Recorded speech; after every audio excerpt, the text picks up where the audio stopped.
Hello everyone, আসসালামু আলাইকুম। আপনারা সবাই কেমন আছেন? আশা করি ভালো আছেন। কাছে কিংবা দূরে যেখান থেকে আমার ভিডিও দেখছেন আপনাদেরকে জানাচ্ছি আন্তরিক ধন্যবাদ। আমি ফিরে এসেছি আপনাদের মাঝে আরও একটি রেসিপি নিয়ে। আজকে রান্না করব ফুলকপি, টমেটো, আলু দিয়ে কই মাছ। তো পেঁয়াজটা ভেজে আমি আদা রসুন ভেজে নিয়েছি। এখন দিয়ে দিব কিছুটা গরম পানি মশলাটা কষানোর জন্য। দিয়ে দিব হলুদ, মরিচ, ধনিয়া, লবণ। মশলাটা খুব ভালো করে কষিয়ে নিব। অনেকটা সময় ধরে মশলাটা কষিয়ে নিয়েছি। এখন দিয়ে দিব ফুলকপি, আলু, দিয়ে দিব টমেটো, আর আমি ফুলকপির ডগাগুলি সিদ্ধ করে নিয়েছি, ডাঁটাগুলো। এখন নেড়েচেড়ে মিশিয়ে নিব।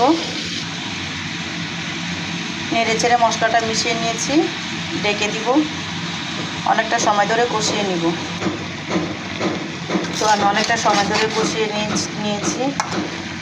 আসলে তরকারিটা যত ভালো কষানো হবে আর মশলাটা যত ভালো কষানো হবে তরকারি খেতে খুবই মজাদার হবে, আর কালারও মশলা খুবই সুন্দর হবে।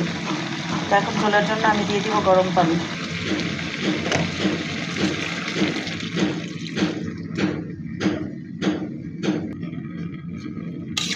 পরিমাণ মতো ঝোলের পানি দিয়ে দিয়েছি।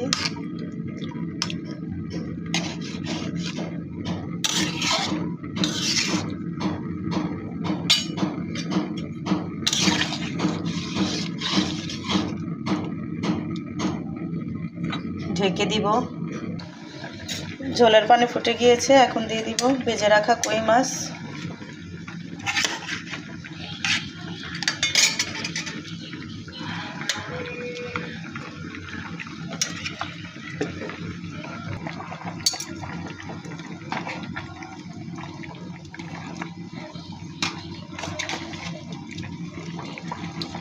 এভাবে কই মাছ দিয়ে ফুলকপি রান্না করলে খুবই মজাদার হয়।